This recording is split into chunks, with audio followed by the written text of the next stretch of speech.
is a hardened or improved trail surface. This is one of our 4 big strategies, right? Harden the resource, in this case, the living soil, and all of the organisms, motile, moving ones, and sessile ones, like these fungi, that are trying to live in that soil. So our trail facility, part of the built environment, which makes it a separate resource layer than the soil itself, is made of what's so-called mixed fines. So this is crushed limestone gravel. We've got coarse fragments, everything down to 2 millimeters in diameter, about the size of a grain of sand. We call it a coarse fragment. This could be as big as a house or larger, and down to this. And then mixed in right with that, we've got smaller and smaller particles, sand, down to silt, and of course down to clay, right? So clay particles are going to be the very smallest ones. They shrink and swell like crazy. There's a ton of surface area per unit volume in the clay particles, which means they're extremely electrically active, or electrostatically active. Those of you who have taken soil science understand that clay particles have a very high CEC, or cation exchange capacity.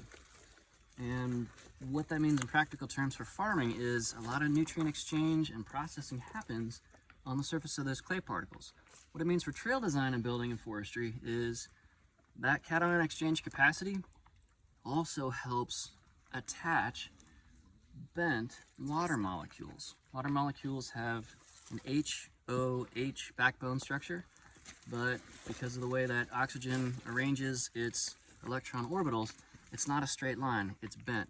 So there is negative charge on the side of the tetrahedron, the 4-sided prism, that a water molecule occupies the space of, and it's positively charged on the side with those 2 protons, those hydrogen ions attached, or what would be ions if they were free, attached to the oxygen, okay? So, all that to say, those clay particles really love weakly electrically bonding, or electrostatically bonding to water molecules. And what that does is it acts like a glue. A little bit of soil moisture helps to hold all those coarser fragments together. So an even mix of sand, silt, and clay particles with lots of big, irregular, crushed, coarse fragments, and all of this sort of mechanically compacted with a big, heavy, vibrating pogo stick with a big steel plate on the bottom. Helps to sort of compact all of it together so all those particles are touching each other, and ambient moisture works as a bit of a glue. This is very durable relative to the kinds of impacts that we can introduce to it with our feet and so forth.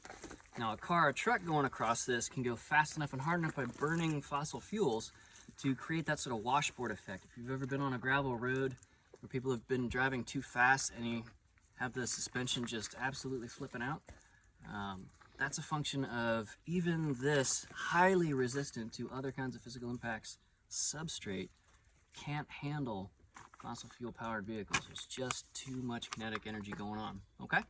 So this is part of our built environment, and this is done very specifically in this specific way for reasons of durability. Now we know a little bit of the chemistry and physics behind it, all right?